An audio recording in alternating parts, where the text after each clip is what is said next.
Hello and welcome to Rev Sports. Day 4 of the test match between India and New Zealand is over, and New Zealand only need 107 runs to win, with one more day to go in the test match. Atrio is joining us from Bangalore. Snehashish Mukherjee is joining us from Dubai, who's there to cover the T20 World Cup, and he's the one, obviously, who's been bringing you all the updates along with Bharat. But Atrio, Snehashish, both of you, at this point, do you think India can win this match? Because 107 runs is not a lot of runs on the scoreboard. Atrio? Well, let me start by saying this, that why am I indoors? Okay, normally we do these shows from near the stadium, and I am indoors because it's absolutely pelting in Bangalore right now. I mean, the heavens have opened up, and I mean, it's completely pouring down. So now, to answer your question, 107 runs is not a not a big deal of a target on our fourth innings. And But I say this, that this why I bring in this weather part is that there is no guarantee that there will be a full day of play on the last day, which is tomorrow. So to answer your first question, well, this target is apparently not very defendable, but given the weather and given the impact it can have on the surface and the pitch, it's still not over yet. And we must commend the effort of the Indians who have made such a massive match of this after getting bowled out for 46 in the first innings. I mean, how many teams? I mean, it's 10 times more than they have scored in the first innings. I mean, a first innings total and second innings total. I mean, it's 10 times more. I don't think it's ever happened in the history of Test cricket. So India will, irrespective of the result, they can lose, but irrespective of the result, Indians will hold their heads high, and they will look forward to a last day of play. Now it's I mean, since they have come back from that, come back from the brink, uh, they would back themselves to do anything. So we never know. Let's see. Snehashish, what are you thinking? We saw some really good batting from Sarfaraz Khan, from Rishabh Pant, Virat Kohli as well. I mean, the top 4 5, we've seen good batting, but after that, do you think India could have batted a little more? Maybe till the end of the day today.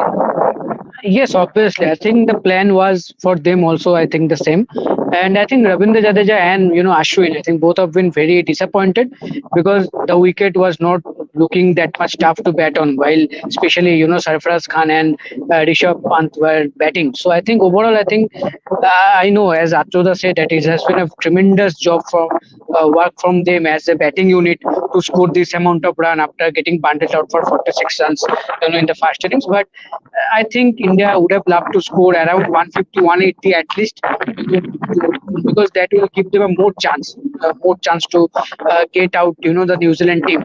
But as Atroda said, I also think that the rain is there to help. I know to whom. I don't know that to India or to New Zealand, but I think rain will spoil the party tomorrow. But I think I personally think a draw is on the cards for this match. Oh, Atre, I was looking at some stats. I want both of your opinion on this. First, Atre, of course.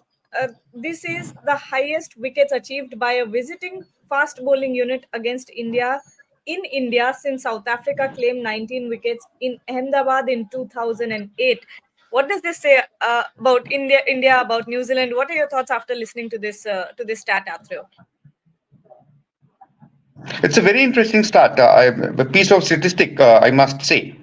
I would also like to say that it was aided quite heavily by the first innings I mean, first innings of this match, when it was completely overcast, and nobody could have given the ball to a spinner during that passage of play in this test match.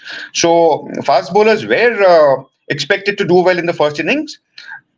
Now, uh, now as we see that yesterday, when India lost 3 wickets in their second innings, all three were taken by the spinners. And today, on the second day, the 7 wickets have fallen to the fast bowlers, and all of them of the second new ball. Credit goes to the New Zealand fast bowlers. They did their job. They once again, as we were discussing in the morning, that they didn't try to overdo or outdo themselves. They just kept things simple, and it was very clear thinking on their part, that they kept the ball in the right areas, and then expected the batters to err, which happened to an extent. And having said that, I would still give a lot of credit to the Indian batters for the way they have fought back in this match. And 46 all out match should have been over inside 3 days. So they have come back into this game, and despite some incisive bowling on the part of the New Zealand fast bowlers, they have kept the team. They tried to keep the team in the game for a very long time. And let's see, I mean, it's not over yet. And now let's remember that when New Zealand start batting tomorrow, and if conditions remain the way they are, if the weather remains the way it is, then the pressure is going to be back on the New Zealanders, because it's going to be damp, it's going to be moist, and Bumrah and Siraj steaming in. You never know. This is not over yet. Snehashish, do you want me to repeat the stat, or what do you think about it? No. I think as Achoda said, I think the fast innings, the way it was, I think it played a crucial role in this stat. I will say, but I think the way Achoda mentioned that the new ball is doing something. I think that is why India is also was not happy. I was not happy that the game had to stop, because they are also thinking that this is the time where our new bowlers, with the help of this new ball, can trouble the New Zealand batters and can pick up quick 2 or 3 wickets. I think that is why India were looking at that opportunity. But as Achoda said, if the weather remains same tomorrow with the new ball, I think that is the only chance for India to do something from this game. To if they manage to take 2 or 3 early wickets with the new ball, then the game can be open for India, and then the game will be 50-50. Otherwise, 107, we all know that's a very gettable target for New Zealand. But the way rain is happening, and if the play happens despite this weather, then the new bowlers will be pretty key for Team India. Absolutely. And tomorrow, the New Zealand openers will come in. And uh, Atreya, what is the plan from here on? How do you think India can win this match if they can? Well, it's very simple. I mean, take 10 wickets as soon as possible. Having said that, I would say that as we were discussing in the show before the start of the day's play, that it was very important from India's point of view to get around 500. A total of 500 in the first innings, in the second innings, so that they could take a lead of around 150 runs. And the second point that we mentioned was, it was very important for them to bat out this day, bat out the third day's play, or fourth day's play, whatever you call it. Those things did not happen. I mean, from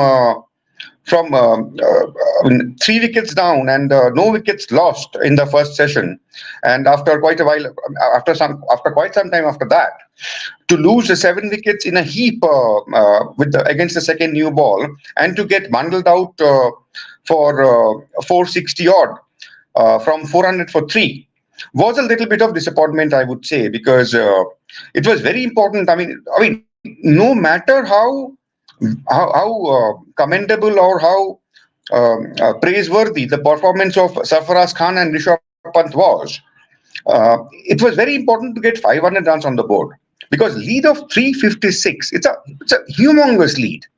I mean, even if you score 400 in the first innings, or 450 in this case, the lead is India's lead is just above 100 runs. And 100-run lead is not a very sizable lead in any form of Test cricket, in any form of first-class cricket, I mean. So India failed on those 2 counts. I mean, they should have. I mean, it was important for them to save the Test, or to make a match out of this. It was important to bat the day out and get close to 500.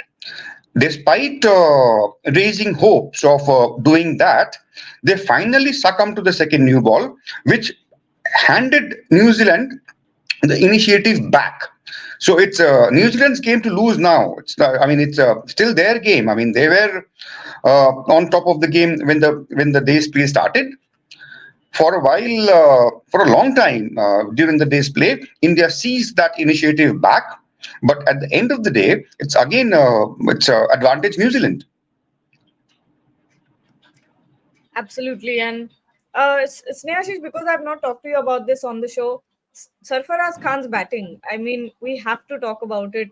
I know we talked about it in the last show as well, but 150 runs for a youngster who's just stepping into the Indian test squad against a team like New Zealand, where everyone else was sort of failing. How incredible was his innings to watch? Yes, absolutely. And I think the main question right now is if Shubman Gill is fit for the second match, then how can you keep him out of the playing 11 after this knock? Because it will be very difficult and it will be injustice, I will say, because for a player, scoring a test 100 itself a big thing. And scoring 150 in such a situation where your team got bundled out for 46 in the first innings, you have to, you have to score those, the lead and then the trail, and then you have to take the lead. And the way he batted alongside Virat Kohli, Rohit Sharma, everyone. So I think we have to give a lot of credit to him, and I think this is not new for him because he has done it several times in a domestic career. The best part in his innings that the hunger he has to score big runs. Not that after scoring that 100, okay, I have scored my maiden test 100, so I can be little bit relaxed now. I have played my part. That was not in his case. He was still looking for those extra runs. He was still going for those shots, scoring at a good pace. And the best part is when the day's play started today, we all knew that a morning session could be tricky. It could have gone against India, but the way the positively with the positive mindset he started, played some shots, scored some boundaries. I think that eased the pressure on Rishabh Pant also, and ultimately they both stitched that excellent partnership. So overall, I think the way he approached the innings, the way he played throughout the innings was exceptional. It will be very hard to see him, not having a place in the playing 11 in the second test. It will be injustice to him. Absolutely. Atra, what are your thoughts on that? If Shubman Gill comes back, what do you do with Sarfaraz Khan? Well, you send him back to play Ranji Trophy. Well, obviously, I mean, Snehashish has answered that, and before Snehashish answered that, Safaraz did. So, I mean, there is no way that you can leave him out of the 11 for the next match. I mean, it's absolutely impossible. And yesterday we had seen his range of shots against the spinners on the leg side, particularly the sweep shots. Today he started peppering the third man area. And that was, I mean, absolutely amazing to see. I mean, somebody deliberately playing those balls to in that particular area, almost as per will. I mean, the moment he wanted, he sent the ball there. Usually, third man is a very lonely area. Third man is a very quiet place in a field of cricket. I mean, other than edges, not many balls travel to that part of the field. And Sarfaraz showed that it can become a very, very busy area. And he forced the New Zealanders to deploy fielders over there. And that was quite, I mean, what do I say? I mean, I'm at a loss for words, but that was amazing to see. For a batsman to consistently and deliberately do it repeatedly against some good quality fast bowlers, that was very, very remarkable. And after this, I mean, as you say, I mean, what do you do? I mean, you can't. I mean, you can't send him back to Ranji Trophy after this, right? So he has to be in the 11, and I'm sure he will be. Then where does Shubman Gill go? That's my question. What do you do with the team combination then? Snehashish? Gill bats I, at number I, I 2. yeah. I will ask where does KL Rahul go? Where does KL go? I think you can sit him out maybe in the next match. I know that it's only two opportunities, the first innings and this innings, but in this innings you expected a lot of runs from him at least. The experience better he is, the quality better he is. in this track, the way both Sarfaraz and Rishabh Pant batted, we all expected at least. I'm not expecting 100, at least a 50, 60, 70 runs from a batter like KL Rahul. So I think he must be very disappointed. But as Arturo said, it will be very difficult to sit Sarfaraz out of the playing 11.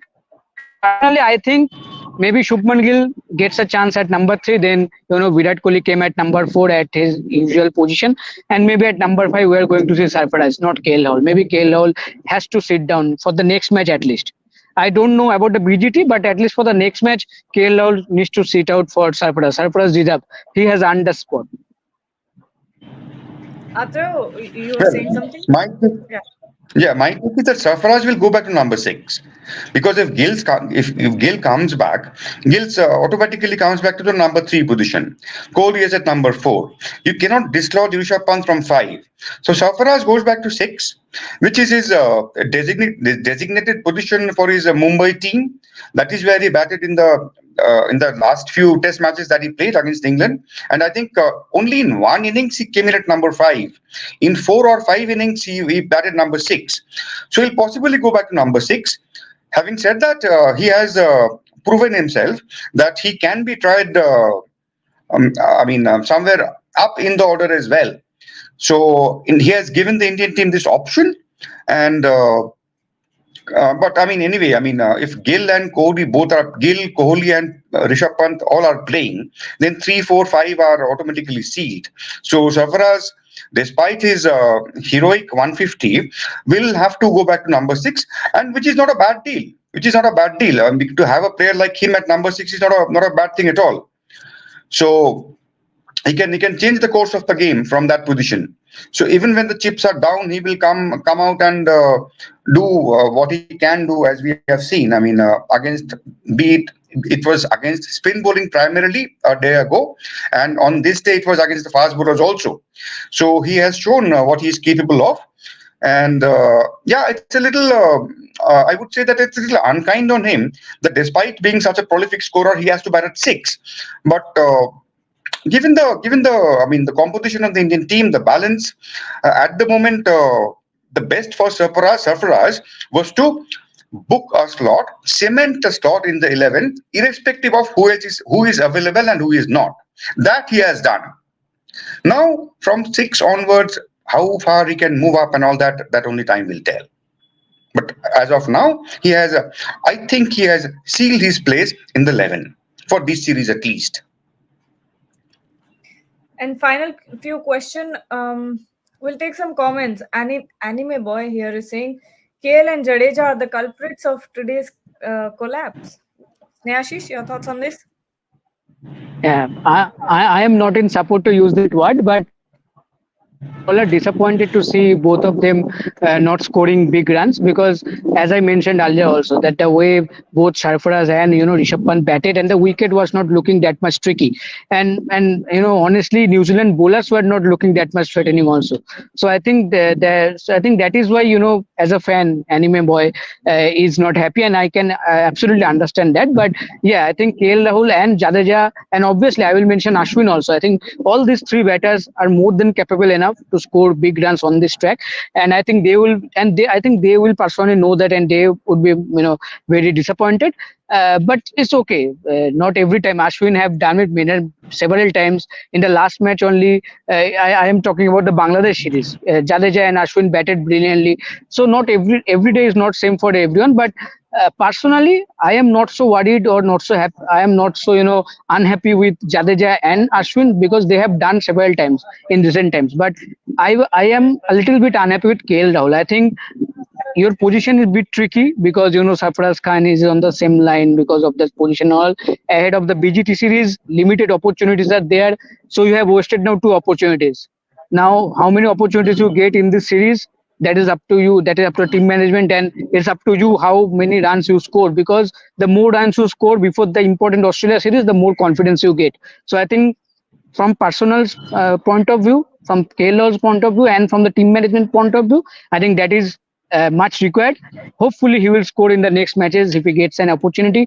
Because ahead of the Australia series, we need all our top quality batters like Virat, Rohit, and KL Rahul in top notch confidence at least, not because that is very much required. Absolutely. And Pritam Mustafi is saying new ball has harmed badly, but management should think about Rahul now. Atre, what do you think are the chances of KL Rahul not being in the team in the next game if Shubman Gill is coming back? Well, if you're talking about the 11, chances are very high that if Shubman Gill comes back, Rahul will have to sit out. Because after this performance, you can't keep Sarfaraz out of the 11. I mean, we all know that Rahul is a quality player. He has scored runs in England, in South Africa. I mean, he has scored centuries as an opener. So, which is not a mean feat at all. But on current form of Rahul and of Sarfaraz, taking both into account, I mean, how do you leave Sarfaraz out? So, it's a no-brainer, I would say. I mean, unless something very anticlimactic or something very drastic happens, or unless somebody else gets injured, or if Gill doesn't recover. Uh, Other than those eventualities, I don't see Rahul getting a place in the 11 ahead of Sarfaraz in the second test. Okay, and with that, we'll close the show. We'll be back soon with more updates from Dubai as well as Bangalore. It'll be interesting to see what happens, especially with the T20 Women's World Cup. Can South Africa win the cup this time, or will India take the Test match away? Let's see what happens. Till then, thank you so much for joining, and don't forget to like, share.